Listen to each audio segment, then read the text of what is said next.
Give your burdens to the Lord, and he will take care of you. He will not permit the godly to slip and fall. Hello, everybody, and welcome back to Speaking with Joy. This is another episode in my series, very loosely engaging with the themes and metaphors of my book, You Are a Tree. And I was particularly excited about this week. I'm excited about all the conversations I have, but we're having back on the show someone who I spoke with, I think, just a little over a year now. It seems like a very packed year. So it feels like it was 2 years, but I think it was just about a year ago. I'm very happy to welcome on the show Dave Zahl. Thank you for having me, Joy. It's great to be back. Dave gave a very kind endorsement of the book. I was thinking this morning about the UK versus American lingo on books. So in the Hmm. UK, if someone gives an endorsement, they give a blurb. Whereas in hmm America, it's like an endorsement. And I think an endorsement sounds very serious. It sounds like I'm like a presidential candidate that you're, I and hereby endorse this endorse, book. yes. Yeah. Well, before I say other things, Dave, why don't you give a little bit of introduction to yourself and what you do and what you care about? Sure. Well, I'm an author as well. We talked last year about my book, Low Anthropology, and I run an organization called Mockingbird, and we're a platform and a magazine and website and do a bunch of podcasts myself, including the Mockingcast. Um, and I live in Charlottesville, Virginia. I have 3 kids, and I know a little bit about sadness as a burden, but we'll get into that soon. But mainly, what I wrote in the endorsement, I should say, is very sincere. I think this is a Mm, fantastic book, so it's a real. I was really pleased to be asked to continue to serve it in some way. I think it deserves a very wide reading.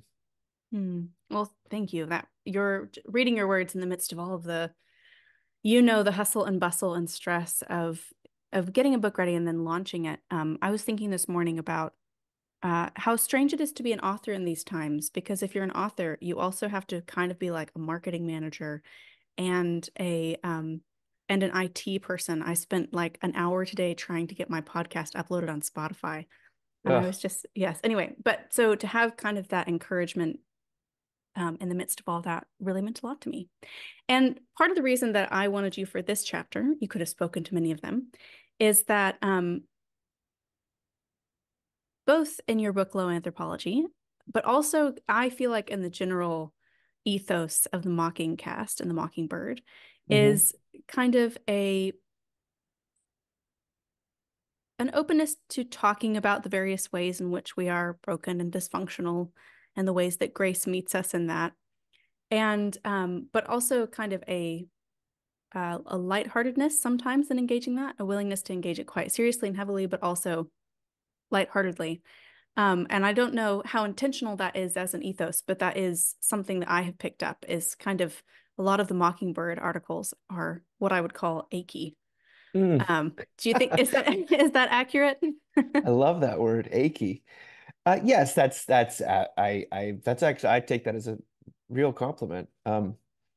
I think that yeah, there's no use completely obscuring how we experience reality and even as Christians, especially as Christians. And I think a huge amount of what occupies us is the various pain we feel. There are iterations of pain and suffering and the burdens we carry. So we can either pretend those aren't there or talk about them and engage them from a place of safety and hopefully Mm, bring them to God in a way that I think that is feels authentic is the word people use today. So mm, I would hope that's true. I mean, I think that sadness is very palpable in our society. It's certainly mm, palpable in my own life, and all the statistics bear that out. And so, mm.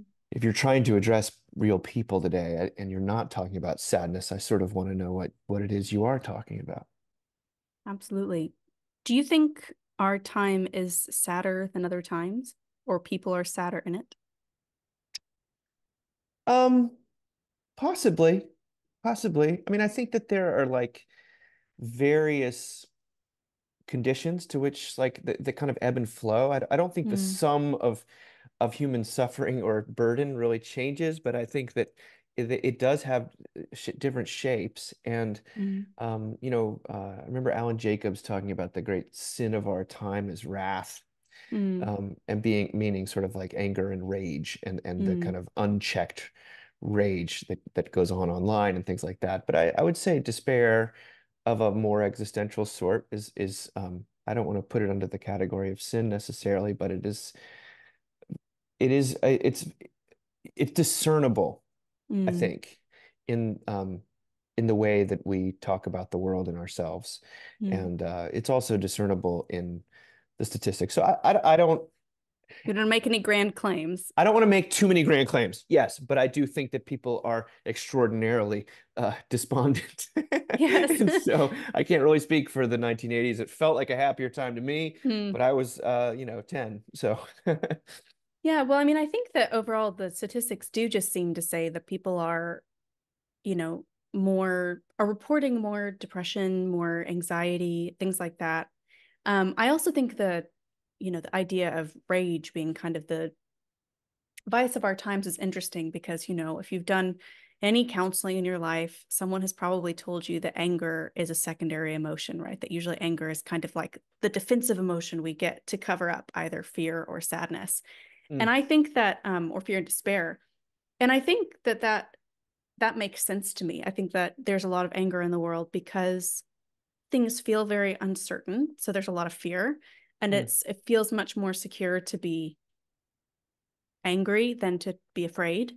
Um, and then I also think that kind of sense of despair or just a sense of, I think, lack of control over life, feeling like things are just going to happen and we don't have control over it, can kind of mm, inculcate a kind of despair that is often covered up by anger or kind of I used to joke with my brother about the accounts on Twitter that were kind of professionally indignant, that they just spent all their time being indignant about something. And you can understand because the world does spark one's indignation. But mm, yeah. And I also think when I think about I think everyone's prone to think that their own time is the saddest or the most difficult. But I right. do think there are particular things about our world that make it harder to put this in the language of the metaphor in this chapter, bear our burdens.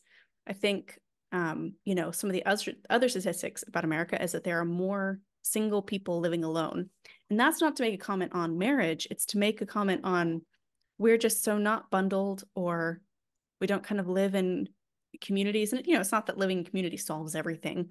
If you live in a house with your parents, your children, and your great uncle, there's still going to be dysfunction and everything. But there's also going to be kind of a dissipation of that sense of carrying your sadness, your anger all by yourself, I Mm. think.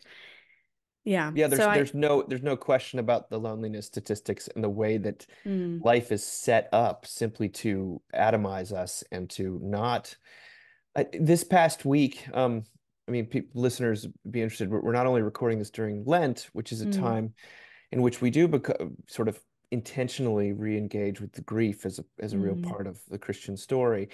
Um, but there's a big new study that came out saying that people are hanging out less. Just mm, the numbers of people that are sort of spending 1 to 2 nights a week just with friends has mm, plummeted, and it was plummeting before COVID, but it's really, really mm, down. And so there is some structural stuff that is prevents the even the possibility of bearing one another's mm, burdens, and the momentum that takes over. And obvious, we don't need to go too much into screens, but that's a big mm. part of it, the mediated experience we have of reality. So I'm Yeah. I think these are very real concerns. Yeah. So let's talk a little bit about this metaphor. I'll try to kind of explain it a little bit so that people who haven't read the book will not be like, what in the world are you talking about? Um, I'll do my 30-second primer on what a metaphor is and why they help us. So metaphors are words that use tangible, visible things in the world to describe things that tend to be intangible and invisible. So the metaphor we're talking about this week is sadness is heavy. And we find that in our language all the time, right? We say, I'm heavy-hearted, or I'm feeling burdened, or I'm feeling down. Even the word depression has that kind of image of being someone putting pressure on something, putting weight or heaviness to push something down. And the opposite end of that, we talk about happiness as being lighthearted and humor as being levity. And so we have that kind of language of sadness being heavy. And and I think that the thing that's interesting to me about this metaphor is I think it is also to some degree literally true, Hmm. right? Like I think I describe this a little bit in the chapter, but in some of my own periods of what you might call depression, I have felt literally heavier. Like everything, you feel more tired, you feel kind of heavy in your bones. Um, you feel heavy in your stomach. Like there is this kind of sense of being weighed down. We droop when we're sad. We like there's a Hmm. physical feeling of heaviness when you are emotionally carrying a burden. Hmm. So yeah, I don't know. How do you react, first of all, to that metaphor? Does it ring true with you? Oh, 110%. I mean, I've had dealt with depression like many people, but diagnosed depression for a long, long time.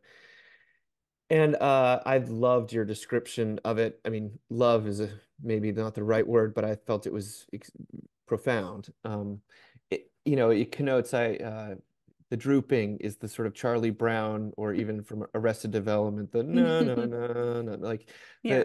the I've always associated sadness with like or the feelings of depression. It feels like you're moving through quicksand, like in Mm, like there's just resistance on mm, everything from getting out of bed to making a phone call to exercise to it mm, just feels like you're swimming upstream, and that is a feeling of heaviness. And I mean, even in the book you link it to sort of even the edges of your mouth starts to droop down in a frown. And mm, you kind of can't get away biologically from some of this metaphor. So it is a metaphor, but it's a metaphor for a reason. It's a very strong image, and experienced lived experience is what we would call it today, is the heaviness. mm. So one of the things I talked about in the chapter is the difference between heaviness and a burden, right? Because heaviness is just a quality of a thing. Like my backpack is heavy, but it's also a backpack, right? So there's a difference between the backpack being heavy, the quality of heaviness, and the backpack being a burden. Mm, Um, so it for me, maybe I'm just peculiar, but sometimes playing little mind games with myself helps. Because if I can almost imagine the sadness as something outside of me, mm, then I can think about what do I do with this sadness? Can I set it down for a little while? Can I mm. take something out of it? Um, so do you think there's a difference between a burden and heaviness when we think about sadness? And is that a difference we can make, or is sadness just heavy? I don't know if that question makes sense. No, I liked this distinction in the chapter. I thought it was, I mean, psychologically, I find it to be very astute. If you can Mm, externalize it and to basically say there's a distinction between me and my sadness, that mm, it's something I'm carrying, it's something that's there, it's real, but it's also not constitutive of my identity, or somehow that it does become a little lighter, or you have a little, it is, you refer to it as sort of a trick. And it, that's a good way to refer to it.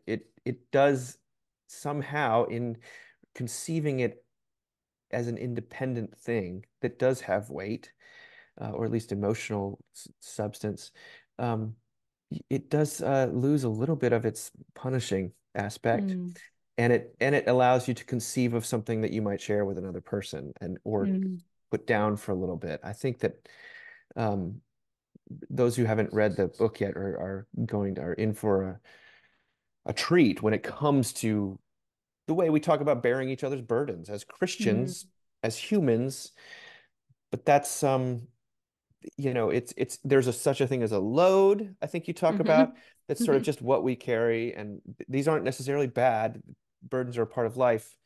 We can't get away from them, but mm, a burden can become burdensome in a way that mm, I think you talk about Pilgrim's Progress at the very end, or mhm, it's one of the recommended mhm. readings.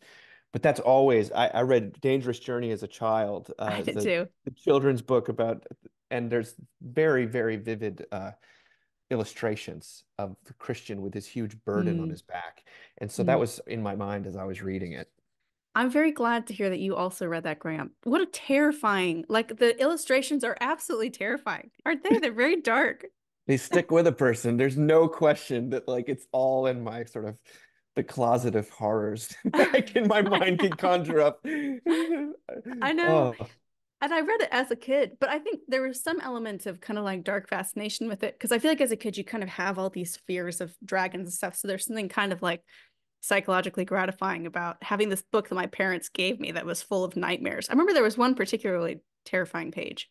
But yes, I definitely had that in my mind. Okay, so you brought something up and that I had a question for you about. Two questions actually. So in the chapter I talk about the passage in Galatians where it's kind of weird because a little bit, I think it's earlier, it says, everybody bear your own load.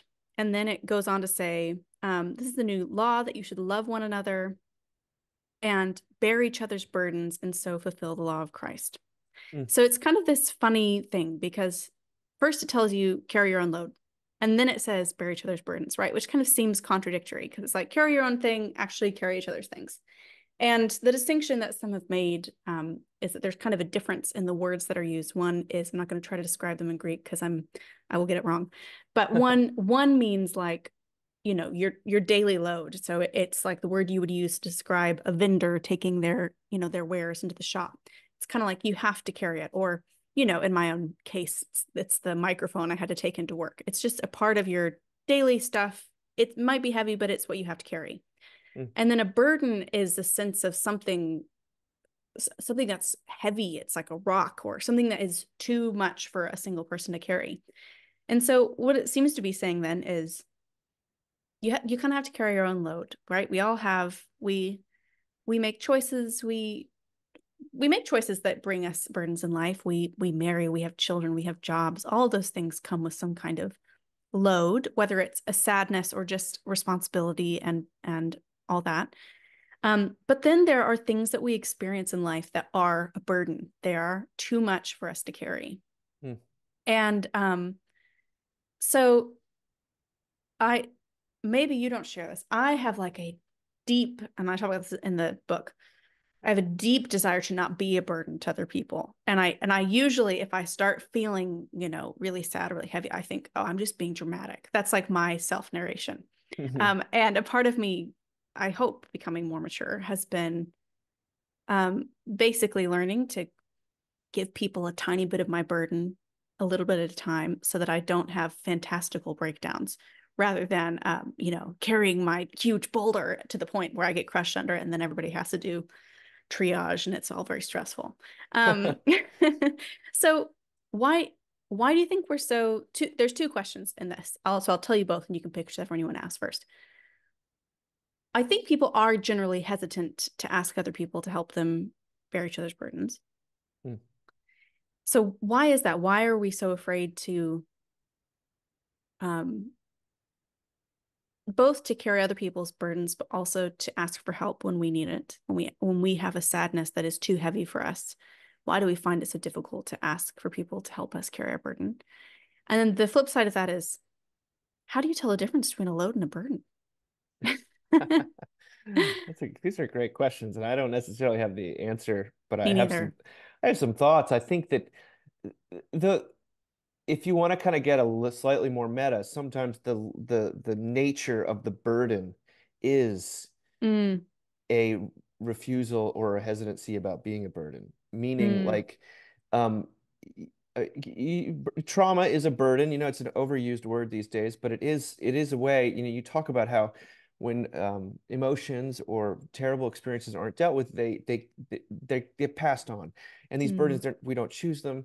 They come to us, and sometimes they come to us in the form of mm, when we tried to share our burden as a child, we were mm, told, no, thank you, get that away from me. mm, Keep that to yourself. And so I think that there is almost, and you know, that I would almost invoke New Testament language about the curse. Like there's a mm, curse involved in that kind of mm, the nature of the thing is what keeps it being a thing, mm, or it perpetuates it.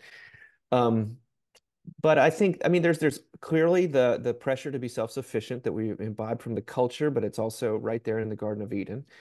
And we do not to be a person who needs help is to be a person who is in some sense lacking, Mm, and that's an affront to our sense of who we are, our identity, um, and we fear of rejection, judgment. Those are it conjures up all of that.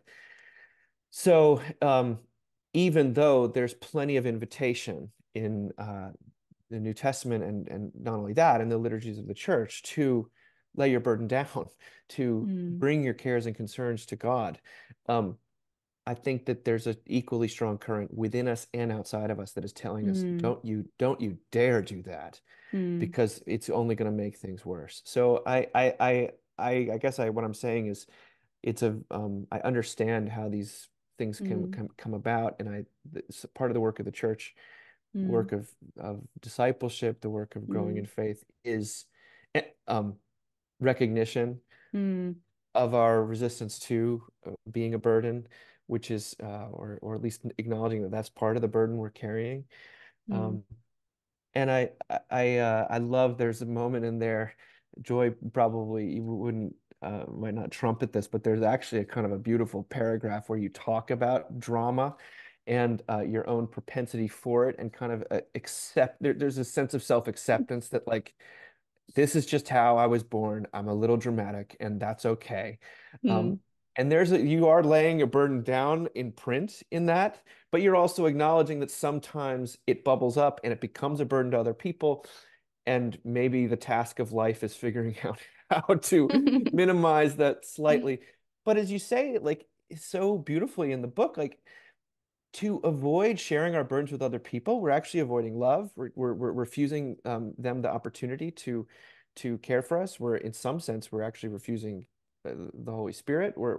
God is, mm, the second you can bring a burden to light into the light, God can sometimes deal with it in a more powerful, direct way.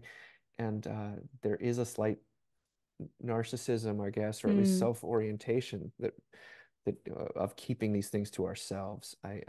mm. So how do you tell the difference between a burden and a load?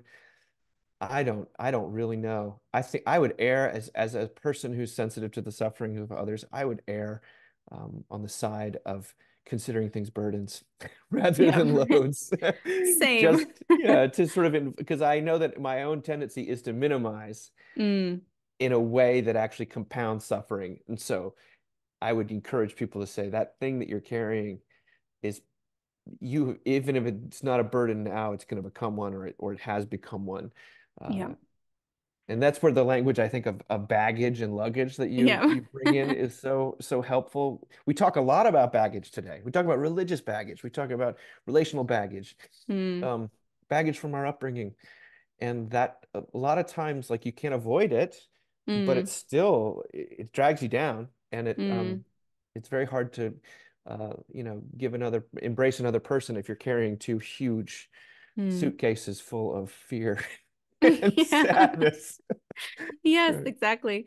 No, I think I'm with you on, I think generally if someone is asking themselves, should I carry this on my own or like, is this a load or is it a burden? It's probably a sign that they are someone who tries to carry things on their own and needs to give it to other people. I Hmm. think usually the kind of people who are casting their loads off on everyone and not bearing their own loads are usually not people who are self-reflecting on whether or not what they're asking people to bear is a burden, if that Hmm. makes sense. That's Makes my total sense. There's this the term that I've been hearing more and more in the culture, and I don't know what to make of it, but it's the mm, term trauma dumping.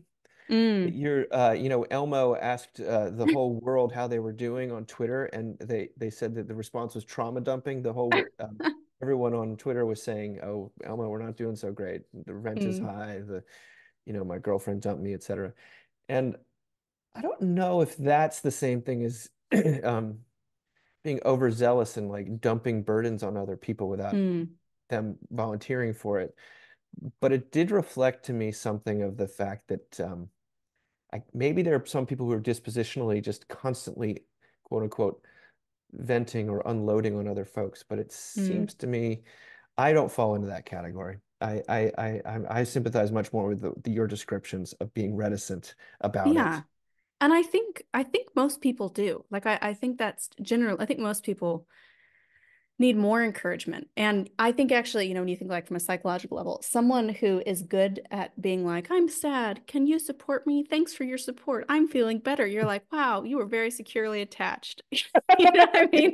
Like that's Yeah. usually actually a good sign. And I think something that I wanted to get across with this chapter too, I don't know how successful I was, but I think in our very hyper therapy time that we live in, I think it is somewhat, there's a lot of therapy talk in the world. Mm, There's this kind of idea that you can get to a point where you're perfectly healthy and your boundaries are all very good and no one trauma dumps on you and you don't trauma dump at them and you find a church that has no problems and no baggage with it. And the older I get, the more I think that's just not the case. mm, I think both that it's just implausible because the world is a broken place full of broken people. But also that, and this is something I want to get across too, like sometimes, if you think about externalizing your sadness so that you can think about it, sometimes you would still want to carry that with you. Maybe not all of it. Maybe you find healthier ways to carry it.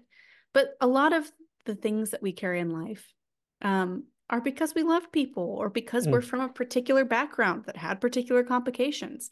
And we can grow and becoming more healthy and bearing that. I think part of my drama is realizing that I'm actually not that special in my like interior world is I'm not uniquely sad necessarily. But that sense of being a human, there's always going to be something peculiar. There's always going to be a limp, mm, a lump in your luggage, and that's not necessarily bad. That it means that you are a person with a history, with personality, with a particular experience of church and family, and Jesus does say that our load will be light with him, and I think a part of that, I loved what you were saying about the sense that um, a part of the burden that we carry is the shame of not wanting to admit that we have burdens, right? yeah. It's Mm, that initial kind of one of the definitions of sin is just thinking that we can do it on our own and that we don't need the grace of God. And mm, so I think that maybe a part of the Christian life is taking on the burden of Christ. When he says we are taking on his yoke, we are taking his burden. That's not burdenless, but it's lighter because we're no longer carrying that huge, to me, bigger burden of kind of the shame of needing to be an unburdened person. huh. Yeah, that's beautifully said. That's beautifully said. I just I concur wholeheartedly with what you're saying, that that uh the idea here is not that burden or the weight, what we carry is by default bad. It's a measure of a life that's been lived. Like, and you say sometimes the burdens are like an absence. That's what Mm, grief is in many cases. And yet, what does Bono say? Like, there's no end to grief, which is how I know there's no end to love. Like that, mm, it's these things are interconnected. And if you just stay in your room all day hugging a pillow, you're going to avoid grief, but you're also going to avoid love. And so mm, those are there's a privilege to these burdens, and they do, I think, bring us into kind of a somehow a deeper resonance with the life of God, which has at its mm, core the the burden of the cross.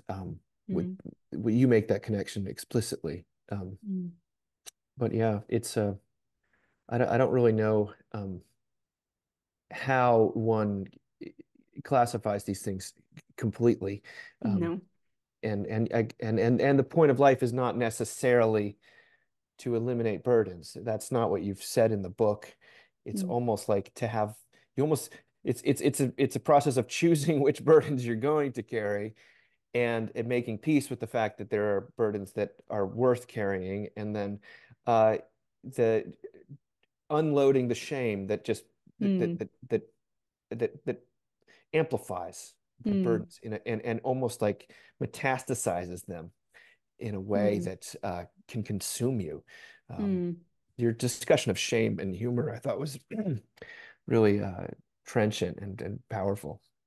All right. So on a literally lighter note, or metaphorically lighter note, I guess I should say, um, what role do you think uh, humor and laughter has in helping us carry our burdens? Do you think laughter and humor can help us bear the burdens of life? Yeah, I definitely think that laughter is usually some recognition that the burden I'm carrying is shared by other people, that I'm not Mm, completely alone. It punctures, uh, laughter is often the reaction of like some kind of seriousness being punctured about our own unique um yeah burden, I guess.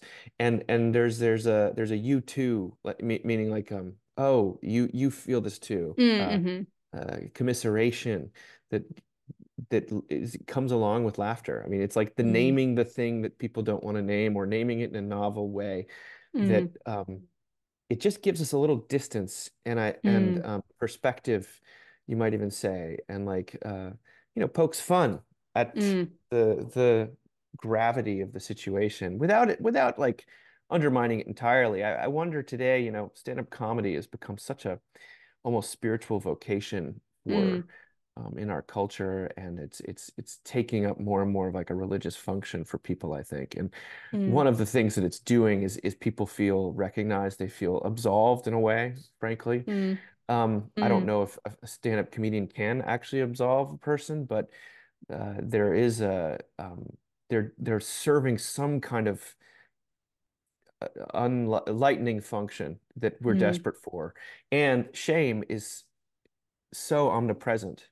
And a lot of the times, shame uh, grows in isolation. It mm, always has to do with like, I'm the only one who's like this. And so mm, humor is a massive megaphone shouting, mm. "You're not the only one." And isn't it funny how self-defeating and uh, Mm, ridiculous we are, creatures we are? And mm. I think, yeah, that helps me. Humor has Yeah. a way of disarming shame in a way that nothing else really can. I love that. I love that you pointed out there were two things you said that I liked. Well, more than two things, but um, the sense of humor is something communal. So we can, I think a joke always involves more than one party, I think, because even if we kind of tell a joke to ourselves, there's almost a Mhm. sense that that I'm dividing myself and part of me is going, ha ha ha, you know. So funnily enough, when I was doing my PhD, I had a section on humor and like gallows humor because my PhD was on death. Mm, And and when I looked into a whole bunch of the kind of research around, there's a lot of psychological research around humor, and they call it a recruit enjoyment like activity.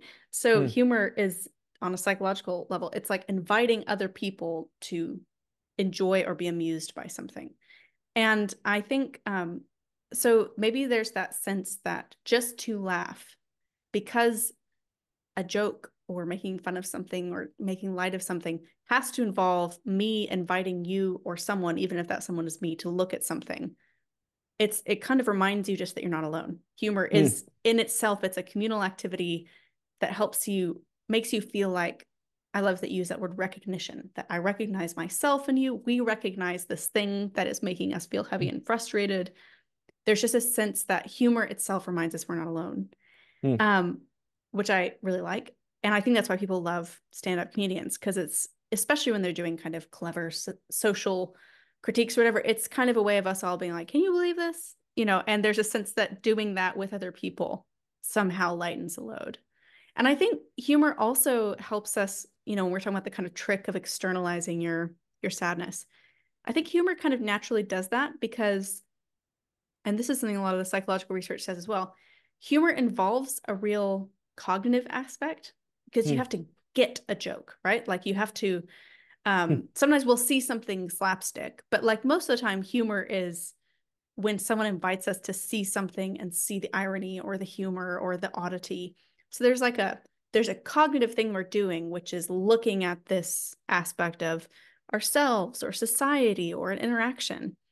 And that kind of allows us to, you use this language to like put a distance. So I think it can be mm, kind of something that helps us, humor can be something that helps us have perspective and know we're not alone.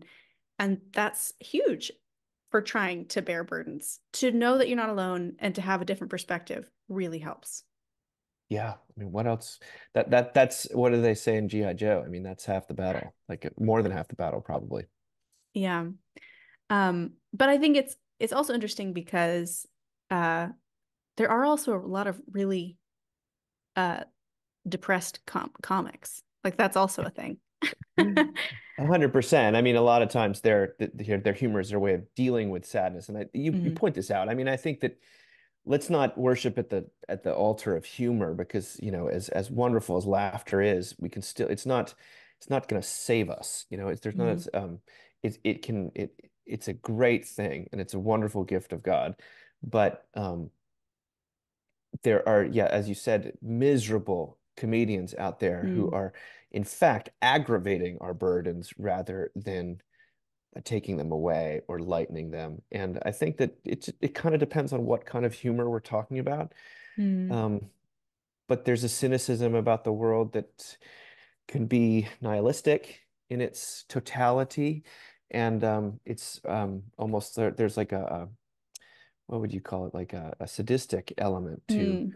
some kinds of humor, especially ones that target people in a kind of an us versus them or ridiculing way. But then there's the type of humor that is the more commiserative, like we're sharing this together, which that's the one that has what we would call the therapeutic Mm. um, effect. The other Mm. kind, I think, can be distracting and it can be Mm. creative, but I don't know if it's ultimately edifying in any Therapeutic. way.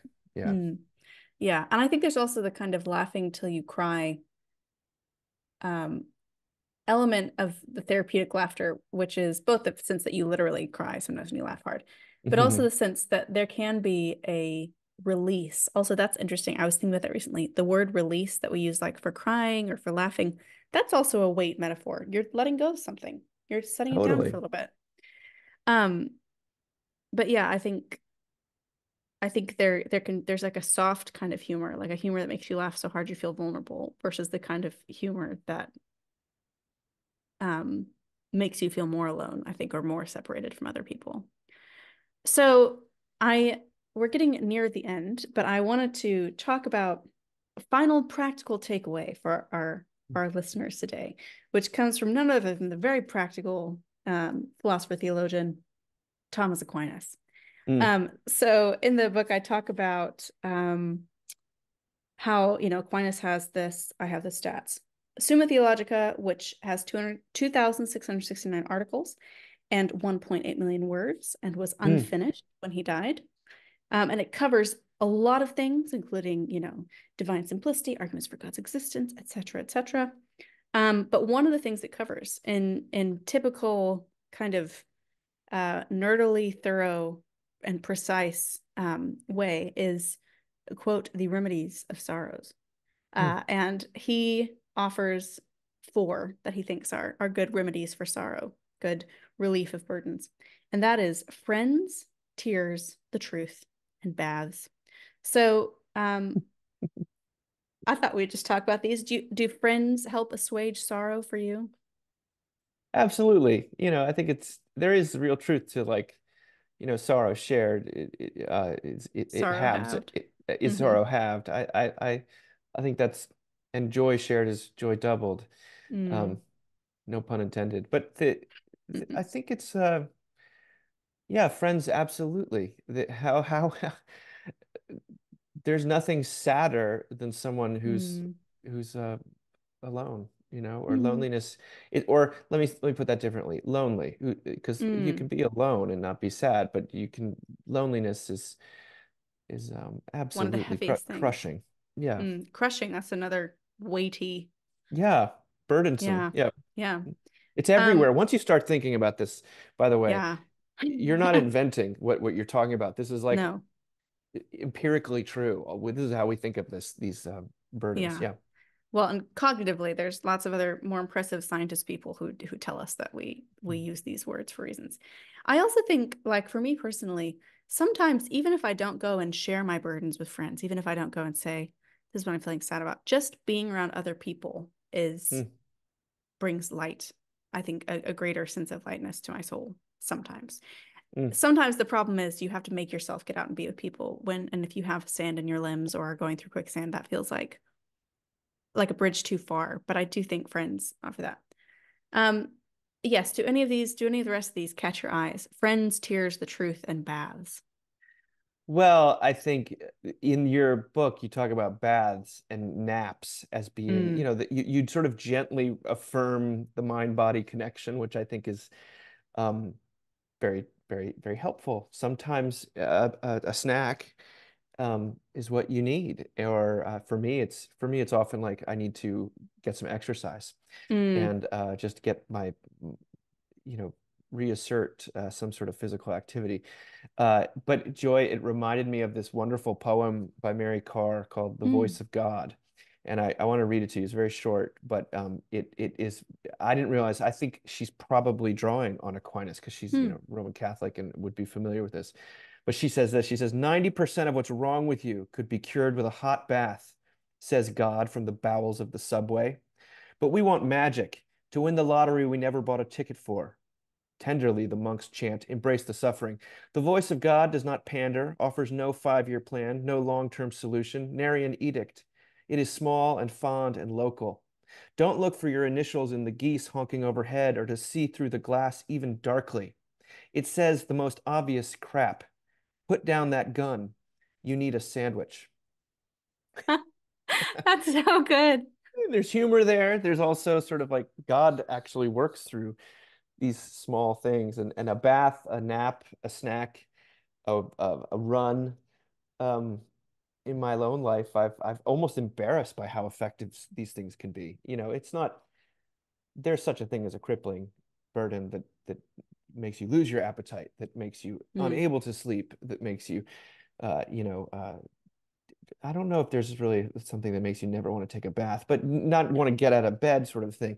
mm, But I do, I love that there is a practical sense of like maybe the God who designed us had some built-in ideas. mechanisms to that would biohacks was what we would I hate that word, but it's there are few little things you could do, Hmm. fix yourself a sandwich, take a nap, get in the bath or take a long hot shower. That's Mm, a start. If it can't hurt you. mm. That's an excellent place to end, and I'm gonna put that poem in the show notes if I can find it. So you'll have to send me later. Thank you so much for joining me on this show. Can you tell people where they can find you and where they can find Mockingbird and where they can find your Sure. books? Yeah, you can find my books anywhere books are sold, I guess. Low Anthropology is the one I wrote most recently. And Seculosity is a book that I wrote that got some traction. Um, Mockingbird, it can be found on the web at mbird.com, mbird.com. And the Mockingcast is my podcast, which is available wherever podcasts can be listened to. Um, but yeah, I'm working on a new book myself that actually resonates with a lot of this. I'm talking Mm, about really grace is relief, and the mm, relief is a word we didn't get into, but you mm, use it in the book actually in a couple of places, which are got caught my attention. But it's another sort of mm. weight pressure uh, metaphor. But that's where I'm at, and but I do want to urge people for the time being, get you are a tree. I think the where you are not a tree. I don't know how you're gonna. We're talking about as you are a tree, right? Where that's how Yes, we I almost put you are not a tree in the title, like in the yeah. actual title, but my publisher was like, people are gonna be so confused. Yeah, I know what you mean. As a person who's fond of parentheticals, but they I just want to say I think we're gonna this fall use this is the basis for a Sunday school class at our church Oh, because these metaphors are so rich and people can there's so much to draw on in each of them. mm, And I don't know if there's any pastors or people involved in local communities like this is not every book works on that level, mm. and it's more than a tool, but it actually does work that way really well, I think. So just put that in the offing for folks.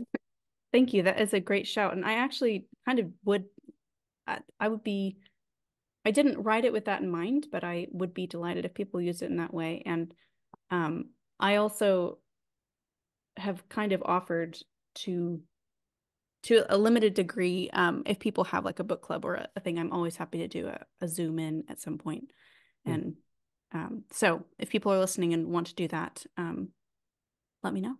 Yeah. Thank you so much. And I look forward to reading. Is your new book called The Great Sigh of Relief? No, it's gonna be called The Big Relief. The Big Relief. Like I don't know where I like got the sigh. like the I just, big the big like the Big Short or the Big Sick. I wanted to call it The Big Relief. Because it's such a central thing that we're mm, all chasing, and I think it's at the heart of what the gospel. I think so too. Well, thank you so much for joining us. And I hope everyone will go and pick up a copy of Low Anthropology and Seculosity and When It Comes. I'm guessing that'll be about a year from now, The Big Yeah, Relief. it's going to be a long time. Well, thank you for having me, Joy. It is really such a privilege.